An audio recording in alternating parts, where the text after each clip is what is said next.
I was seated near a decorative column. Not behind it, just near enough that I wasn't quite visible from the head of the table. That felt intentional. The chair wobbled slightly, its leg uneven against the polished marble of the Hastings Estate dining hall. I adjusted my hand-painted silk scarf, the one I'd made during a quiet spring in Asheville. No one commented. No one asked how I'd been.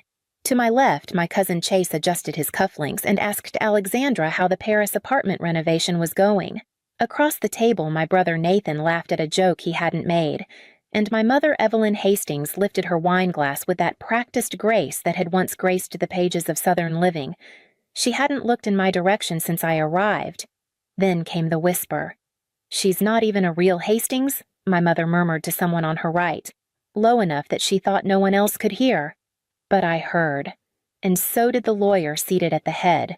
His name was Preston Wexler. He'd been my grandfather's legal counsel for decades. Silver hair, measured voice, eyes that scanned the room like a surgeon prepped for dissection. He waited for the hush. "We are gathered to execute the last will and testament of Edward Montgomery Hastings," he began. A man of deep convictions, occasionally unpopular ones. That drew a few polite chuckles. I didn't laugh. Item by item, the will unfolded like a performance. The Paris apartment, as expected, to Alexandra. The vineyard estate in Calistoga to Nathan. The Mercedes collection to my father, Charles. Jewelry stock's legacy assets, everyone received their due. Everyone except me. I kept still. I'd learned that growing up as Juliet Blake. Technically a Hastings biologically, but emotionally, a misplaced piece in their polished puzzle. I'd chosen to teach art in a public school in Asheville, North Carolina. That had been enough to exile me. I thought perhaps I wasn't going to be mentioned at all. Then Preston adjusted his glasses. And finally, he said regarding the controlling interest in Hastings' legacy group, the Charleston estate, and the consolidated investment portfolio valued at $526 million. The room went very still. "I hereby bequeath these assets in full to Ms. Juliet Elise Blake." A silence heavier than marble filled the space. My mother's wine glass shattered against the floor. Nathan stood up so quickly his chair skidded across the tile. Alexandra made a sound somewhere between a gasp and a scoff, but said nothing. I didn't move. Not yet. I looked at Preston. His eyes met mine with the faintest nod. Then, before anyone could speak, he added, "There's a video message from Mr. Hastings to accompany this clause. At his request, it will be played now." The screen came alive, and there he was, my grandfather, Edward Montgomery Hastings, staring straight into the camera. "If you're watching this," he began, "then you've just learned something unexpected." He smiled. "I imagine the room is a mess." He wasn't wrong, and I had no idea what was coming next. My grandfather's voice faded, but his image remained frozen on the screen. Calm. Intentional. Before the next words played, my mind had already gone somewhere else, back to the first time I realized I was invisible. I was 12. Alexandra had just won a regional debate competition, and there was a celebration dinner at the estate. My mother had commissioned a custom cake with Alexandra's face printed in edible gold. I'd made a card, hand-painted. I remember using burnt umber and ultramarine colors I hadn't mastered yet. I placed it at Alexandra's seat. When dinner began, the card was gone. I found it later in the trash with a wine stain across the front. No one mentioned it. No one ever did. From that year forward, I stopped trying to be seen. At 17, I told my parents I'd been accepted into SCAD Savannah College of Art and Design. My mother paused only long enough to say, "I suppose we'll have to pretend that counts." That night, my grandfather called. Just him. No pretense. "Don't wait for their applause, Jules," he said. "They'll never clap for what they can't understand." It was the first time he called me that. Jules. He came to one of my student exhibitions. He didn't announce it.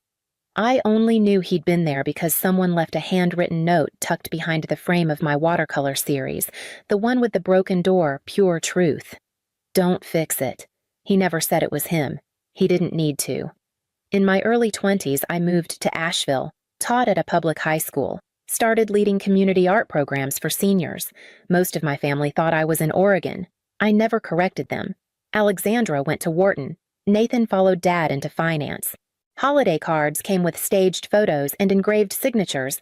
Mine never arrived. I stopped checking the mail around December. Once my name had been left off the donor plaque at a family event, though I'd contributed more than both my siblings combined. When I asked, Evelyn smiled and said, "Oh, that was probably a clerical thing. You know how these things happen." But they didn't happen to Alexandra, or to Nathan, just to me. And yet, every few years a small envelope would arrive. No return address. Inside a newspaper clipping a museum ticket, sometimes a quote written in fountain pen ink. One note simply said, "Character is quieter than legacy. Build the quiet thing." I kept them in a shoebox under my bed. The screen flickered. The video resumed. Edward Hastings leaned forward, eyes narrowing as if to pierce time. "You've all grown used to mistaking polish for worth," he said. "But I spent the last 15 years watching not what you said, but what you chose not to see." Alexandra shifted in her chair. Nathan opened his mouth but closed it again. And I sat there, that scarf still around my neck, wondering, had he been watching me this whole time, or had he been trying to teach me to watch myself? 3 weeks before the will reading, a letter arrived. Heavy cream cardstock, embossed crest, my name handwritten in ink that looked like it had never touched a printer. Ms. Juliet Elise Blake, C.O. Windermere Public School, Asheville, N.C. I didn't open it right away. I let it sit on the kitchen counter next to my ceramic bowl of clementines, unopened for almost 2 days. When I did, it simply read, "You are requested to be present at the reading of the last will and testament of Edward M. Hastings. Location, the Hastings Estate, Charleston, SC. Date, April 4th. Time, 2:00 p.m. There was no mention of what I'd been left, no hint of expectation. Just that I was requested, not invited, not required. Requested. 2 days later, my mother called. The first call from her in 6 years. "Juliet," she said, her voice clipped and elegant. "I assume you received the correspondence." I held the phone an inch away from my ear. "Yes." "Well, you'll want to look presentable. There will be family attorneys?" "The usual." "Of course," I said. She paused. "Then, Edward was fond of you." "No one's fault, really. Some men get sentimental in their later years." I didn't answer. She didn't expect me to. She ended the call with, "See you then, dear." That was all. I booked a train. Not a flight. I couldn't stomach the idea of arriving quickly. Instead, I sat by the window for 8 hours watching spring creep up the Carolina coast in patches, dogwoods blooming like secrets no one wanted to share. I wore the scarf, the same one I'd painted during the year I finally stopped asking to be let back in. I wasn't sure why I packed it. Or maybe I was. Maybe it was armor. As the estate gates came into view, tall and too ornate for their own good, I felt something settle over me. Not anger, not grief. A strange kind of curiosity, like walking into a museum of a childhood you barely remembered but still knew how to navigate in the dark. Inside, everything was exactly as I'd left it. The smell of jasmine near the windows, the hollow sound of heels across Italian tile, the way everyone greeted each other just a few decibels too loudly as if trying to outsmile whatever tension hung in the air. No one greeted me. But then again, no one told me to leave. So I stayed. I took the seat by the column and waited to find out why. The first 45 minutes of the will reading passed like a poorly directed play, everyone pretending not to anticipate their moment, yet stealing glances toward Preston every time he inhaled. The Paris apartment to Alexandra. Of course. The vineyard in Calistoga to Nathan. Naturally. The silverware collection to my father Charles and the jewelry to Evelyn, accompanied by a note in grandfather's handwriting that read, "For appearances." There were a few strained laughs. No one asked what that meant. I waited quietly as the gifts were passed out like acknowledgments of loyalty. Each item was met with nods, raised eyebrows, the small gestures of approval that people like my family mistook for love. I began to believe I wouldn't be mentioned at all. Perhaps I had misread everything, the notes, the scarf, the quiet visits. Perhaps in the end he had loved me, but not enough to disturb the balance. Then Preston adjusted his glasses. And finally, he said regarding the controlling interest in Hastings Legacy Group, the Charleston estate, and the consolidated investment portfolio, total valuation $526 million. A breath caught in the room. These assets are hereby bequeathed in full to Ms. Juliet Elise Blake. The silence wasn't immediate. It needed a moment to register. Then Evelyn's wine glass dropped. The stem snapped before it hit the floor. Nathan stood up so fast his chair scraped the tile and clanged against a marble leg. Alexandra blinked once-twice, then turned sharply toward Preston. My father didn't move, but his hand tightened around the edge of the table, knuckles white. All eyes turned to me. I remained still. I had learned the power of stillness in a family addicted to spectacle. Preston cleared his throat. There is an additional instruction. At Mr. Hastings' request, a recorded message will now be played. A staff member dimmed the lights. The screen flickered again. There he was. My grandfather sat behind his old oak desk, the one with the carved lion's feet in hidden compartments. The lighting was soft, like he had known how this would feel. If you're watching this, he said, then you've just learned something unexpected. Or perhaps not. He smiled slightly.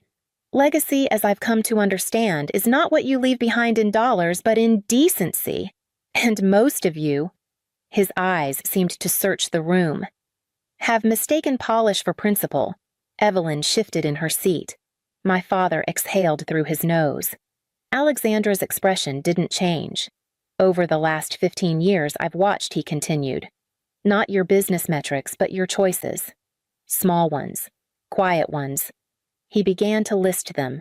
How Evelyn had refused to extend healthcare support to the housekeeper's family after her diagnosis. How Charles had buried a 7-figure loss using a shell firm in Bermuda. How Nathan had quietly settled a harassment claim without ever admitting fault naturally. How Alexandra had forced a whistleblower out of the philanthropic arm after it made the papers. No one interrupted. The room had calcified. And Juliet, he said, finally turning. My breath caught. She never asked for a seat at this table. She built her own. He leaned in slightly. Character doesn't perform, it persists. Then the video ended. For a moment, no one spoke. And then Alexandra asked the question I couldn't believe she still had the nerve to ask, is this contestable? Preston blinked. Legally, no. Edward ensured all counsel reviewed the revisions. The trust structure has already been enacted. Another silence. And I just sat there in the chair by the column wondering, had I really been the plan all along, or had I simply been the last one left standing? That night, I couldn't sleep. Not from joy, and certainly not from triumph. There's a strange loneliness that comes from being seen too clearly, like standing under a spotlight after decades in the wings. I lay on the guest bed in the East Wing suite formerly reserved for press. The sheets still smelled of lavender and starch. Outside the window, the marsh grass whispered with every gust of wind like it knew something I didn't. My phone buzzed at 2:11 a.m. One new message, Alexandra. I think we need to talk. Just us sisters. Grandpa wouldn't want this to divide us. At 2:32 a.m., another one. From Nathan. Not judging. Just confused. This doesn't make sense. Maybe legal can fix it. And then at 3:04 a.m., the call I knew would come. My mother. I let it ring. She left a voicemail. Juliet, I'm not angry. I think you're overwhelmed. You don't know how these things work. We should meet with family council and go through the details together. There's a lot to unpack. Edward was old. He could be manipulated. She never said by you, but I heard it. It felt rehearsed. Like the same script she'd used with donors or reporters or employees she wanted to quietly remove. By morning, I hadn't responded. I'd packed my bags, but I wasn't sure where I'd go next. The estate didn't feel like mine, only like a house left empty by someone who saw too much. When I stepped into the library to clear my head, a staff member approached. Miss Blake, he said, there's something for you. It was left with instructions. He handed me a sealed envelope with my name on it. My full name, written in a hand I'd recognize even blindfolded. Juliet Elise Blake inside was a letter. Jules. If you're holding this, it means I've done what I couldn't say aloud. I know this inheritance will not feel like a gift at first. It's a burden. You were always the only one who understood the difference. You won't need them to help you, but you may still want to help them. That's your strength and your temptation. Don't let kindness become your chain. The company is yours. So is the legacy. But your life, that's still only yours to shape. Don't go back to being small just so they can stay comfortable. E. The paper shook in my hand. I read it again. Not for clarity, but for confirmation. He'd known they'd try to make me feel unworthy.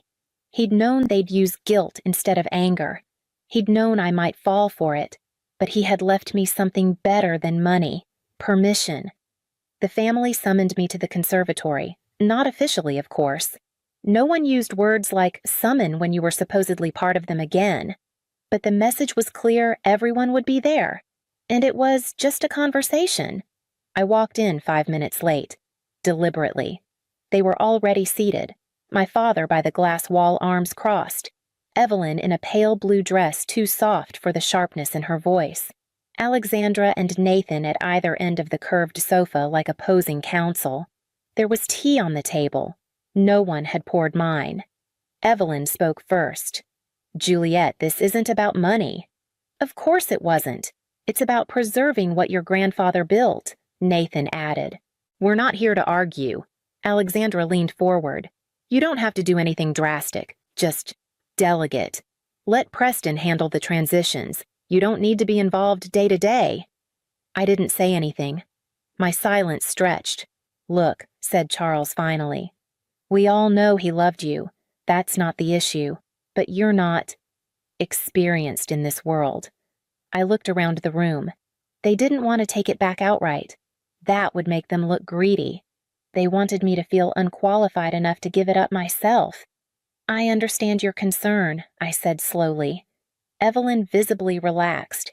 I understand it because you've never once asked what I've done, what I built, who I became. I took a step forward. You saw me painting scarves and thought I'd failed.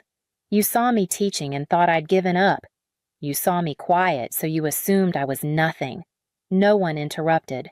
I pulled a folded paper from my bag, set it on the table. My name is on the legal registration of Hastings Legacy Group as of 6 months ago. Grandfather made me CEO in escrow. Quietly. So I could learn. Alexandra blinked. That's not possible. It is, I said. He brought me in under a consulting firm, one none of you bothered to notice.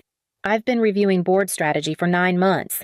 I restructured 3 departments you thought Preston handled. Nathan stood. Why wouldn't he tell us? Because he already knew you wouldn't listen. I turned to Evelyn. Do you remember saying I wasn't a real Hastings? She flinched. Slight, but it was there. I'm not here to punish you.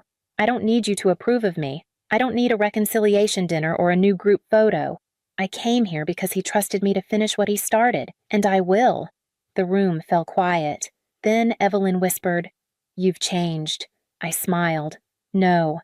I just stopped shrinking. I reached for the teapot, poured myself a cup, stirred it slowly. And now I said, I suggest you decide if you're capable of working under someone you once dismissed. Alexandra's jaw tightened. Nathan stared at the floor. No one responded. So I took my tea and walked out. Not in anger, just in finality. 3 months later, I stood in the center of the Hastings boardroom, not as a guest, not as a shadow, as the woman whose name was now etched into the mahogany plaque outside the door. Juliet Elise Blake, Chief Executive Officer, Hastings Legacy Group. The transition wasn't quiet. Some board members quit. A few investors panicked, but most stayed, not out of loyalty, but out of curiosity. They wanted to see what the ghost child of the Hastings family would do with the empire she was never supposed to touch. I didn't burn anything down. I restructured the foundation arm, reinstated the whistleblower program, doubled the salary of support staff. At our first press gala, I didn't invite Evelyn, Charles, Alexandra, or Nathan. Not to punish them, to let the silence finally speak louder than all their words. Instead, I invited people my grandfather had quietly supported scholarship recipients, former groundskeepers, community organizers. A few of them cried when they saw the nameplate at the podium. So did I. In my first speech, I didn't talk about legacy or dynasty. I talked about repair. Sometimes I said we inherit the damage more than the wealth, but we also inherit the chance to choose differently. Applause followed, not roaring, but real. Afterward, I returned to the estate. I walked into the old studio on the third floor, the one no one had entered in years. He'd left it untouched. Still there, the unfinished oil painting of the family marshlands at dusk. Sky half done. A single white egret sketched but never filled. I remembered the last time I'd seen him work on it. "You going to finish that?" I had asked, half joking. He'd smiled. "No, that's for you." I hadn't understood then. Now I did. I picked up the brush. The paint was dried, but I didn't mind. I opened new tubes, soft ochre pale blue, the same ultramarine I'd used as a child. And I filled in the sky. Not perfectly. Not as he would have done, but in my own hand. When I stepped back, the egret was finally flying, and that was enough. The next Christmas, I received a card from Evelyn. No handwriting, just a generic printout with a photo of the family Alexandra holding a glass of wine, Nathan standing near the tree, Charles in the background looking distracted. They'd sent it to the corporate office. Inside it said, "Wishing you peace this season. You are, of course, always welcome." There was no signature, no mention of what they'd done or not done, no apology, no acknowledgement, just the word welcome. I placed the card on my desk, stared at it for a full minute, then quietly opened the drawer. From the same place where I kept his letters, I pulled out the oldest one, the one that only said, "Build the quiet thing." I took a pen, wrote 3 words on the Christmas card. I was there. Then I placed it back in an envelope. No return address, no message. I mailed it to the estate. No one replied. A week later, I visited the gallery in downtown Charleston that now hosted part of our new community art initiative. The walls were full of donated works pieces from anonymous creators who never had a chance to show their voice.